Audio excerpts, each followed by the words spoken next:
kayo sa pulis! Tapos naggagala pa kayo! May pinuntahan lang kami. Nakipaglibig kami kay Babol sa kay Mayor. Gusto mo isunod ko na kayo ngayon? Ha? Ha? Sige. Iputok mo. Total, wala na rin namang kwenta ang buhay ko eh. Ganon. Talaga sinusubukan mo ko, ha?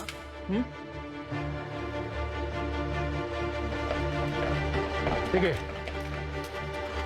Ituloy mo yan.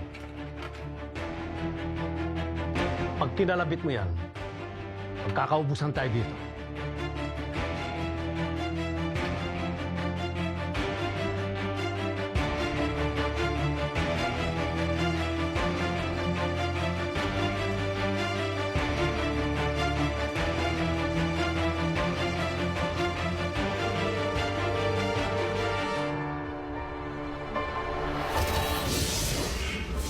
So, akala ko ba tinalikuran nyo na kami? Nagkasundo kami na kailangan kami ni Tanggol. Na kapag pinabayaan namin siya, baka lalo mapariwara ang batang yan. Kaya kami nandito ulit para sumapi sa inyo. Eh, gano'n naman pala eh.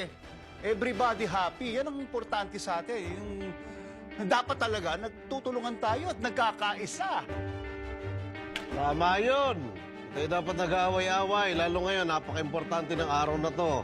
Ang araw ng una nating misyon. Ang pinaka-importante talaga, magtrabaho tayo ng maayos para maging masaya tayo kapag napasaya natin si Senyor Facundo sa trabaho natin. Maniniguro lang kami. Baka pagkatapos ng misyon na to, ilaglag nyo pa kami. Ay, hindi mangyayari yan. Alam mo kami, magaling kami mag-alaga ng mga nagtatrabaho sa amin. Pwera nga lang kung tinatarantado kami. Mabuti na yung nagkakaintindihan tayo.